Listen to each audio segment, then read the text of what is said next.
They say that when you awaken spiritually, you lose love, that you become too aware, too distant, too intense. But that's not the truth. You don't lose love. You just stop mistaking attachment for connection and dependency for affection. The moment your consciousness expands, something subtle but irreversible happens. You can't lie to yourself anymore. You can't pretend that the almosts are enough. You can't keep romanticizing half-available people who only love you when it's convenient. Before awakening, you craved validation. You wanted to be chosen. Now, you understand that love is not about being picked. It's about being aligned.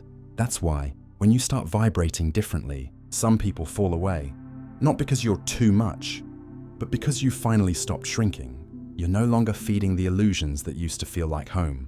And to those still asleep, your peace looks like arrogance, your clarity looks like coldness, and your boundaries look like walls. But what they're really seeing is a version of themselves they're not ready to meet yet. That's the secret no one tells you. The spiritually awake don't scare others because they're detached. They scare others because they're free. And freedom has a frequency that's unbearable to those still trapped in loops of approval and chaos. You start feeling more, not less. You walk into a room and sense who's lying before they speak. You feel the sadness behind someone's laughter. You feel the tension behind "I'm fine." You don't judge, you just see. And once you see, you can't unsee. That's the bittersweet beauty of awakening. You love deeper, but your circle gets smaller. You can't go back to surface level anything. Not in conversations, not in friendships, and definitely not in love. You stop chasing chemistry that's just trauma familiarity. You stop confusing intensity with intimacy. You start craving something quieter, something that doesn't drain, but expands. You become magnetic to souls that match your rhythm, not your wounds. And when that happens, the love that once felt chaotic starts feeling sacred. Because now, it's not about filling a void, it's about sharing overflow. But let's be real, awakening is not glamorous. It's raw, uncomfortable, sometimes lonely. You'll cry not because you're weak, but because you're finally feeling everything you used to suppress. And you'll smile not because life got easier, but because you learned to stop fighting what is. This is where the shift happens. You realize that love doesn't leave you, illusion does.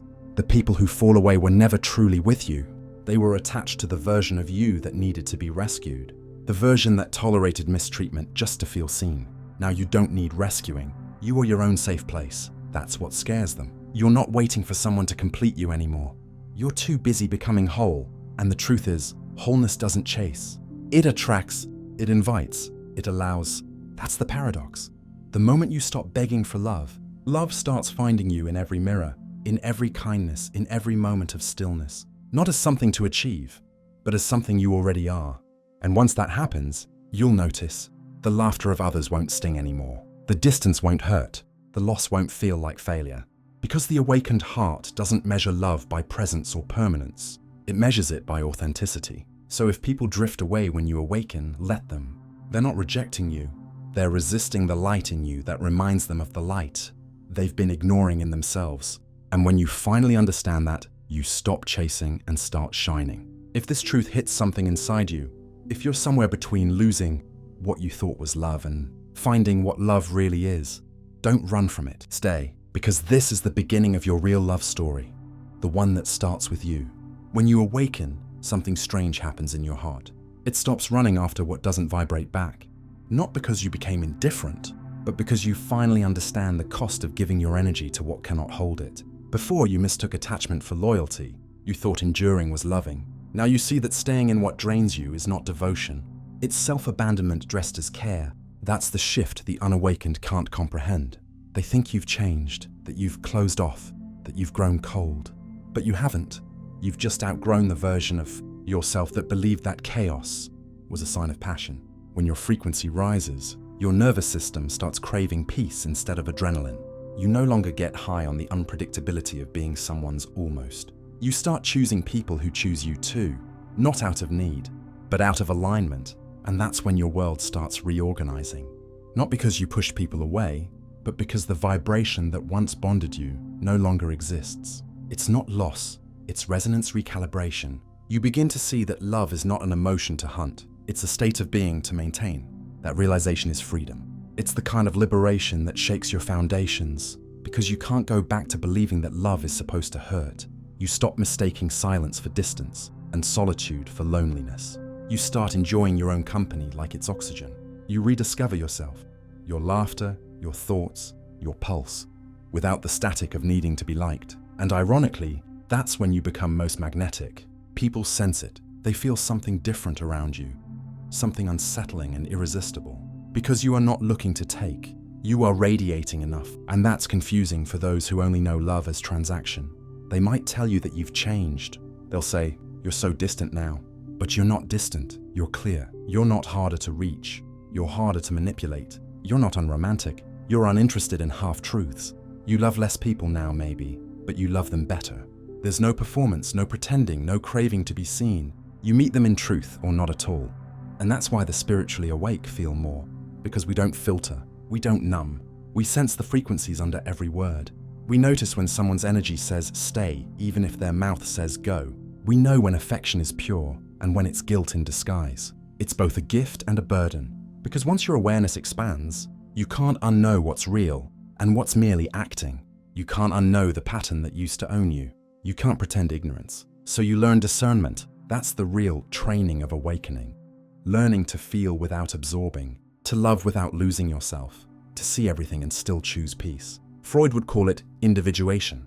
Jung would say you're integrating the shadow.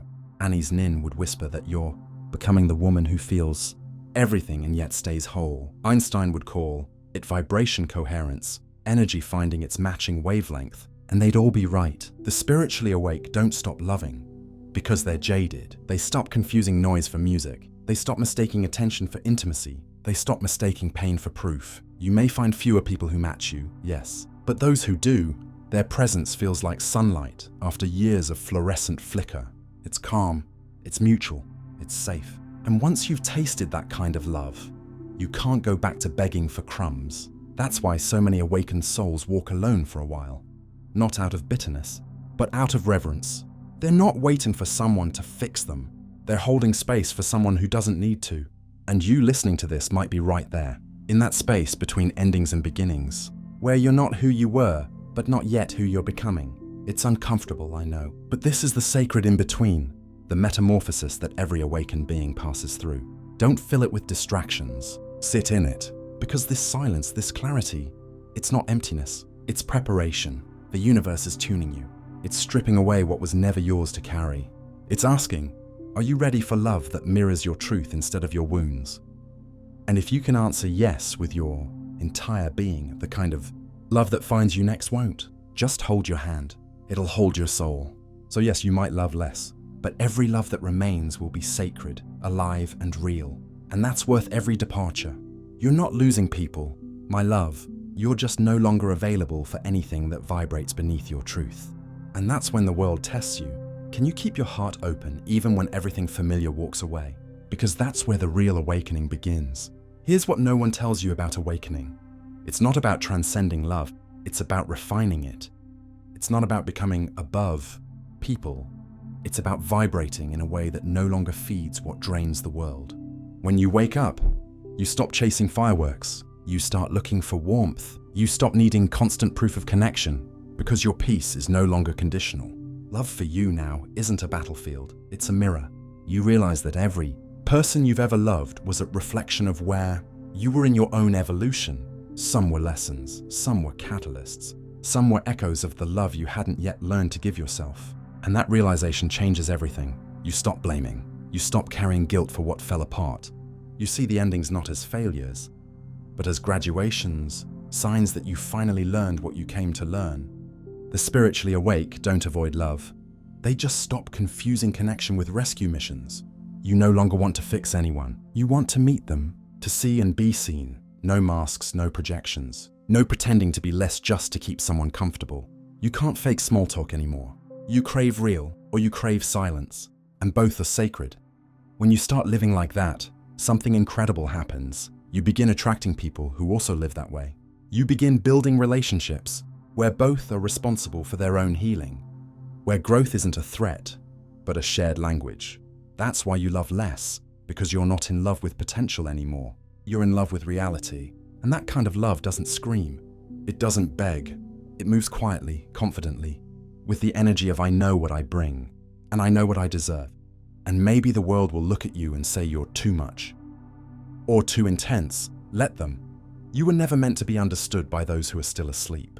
Your job isn't to make your light comfortable, it's to make it undeniable. Because the awakened heart, when it truly opens, becomes magnetic. It doesn't attract from emptiness, but from overflow. It doesn't say, please love me. It says, come if you can love like this.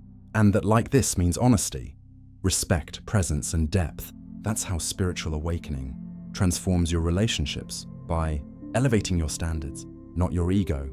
You begin to want love that feels like peace, not like adrenaline. You stop finding safety in chaos and start finding it in coherence. The irony, that's when real love finally finds you, when you no longer need it to survive. Because awakening doesn't isolate you from love, it prepares you for it. It doesn't make you unfit for romance, it makes you ready for divine partnership. And divine partnership isn't two halves making a whole, it's two wholes building infinity. That's why you feel more even if you love less. You've expanded your capacity for empathy, for compassion, for depth. But you've also developed boundaries strong enough to protect that tenderness. The world may misinterpret it, but you'll know. Solitude isn't loneliness, it's alignment. It's space for something higher to enter.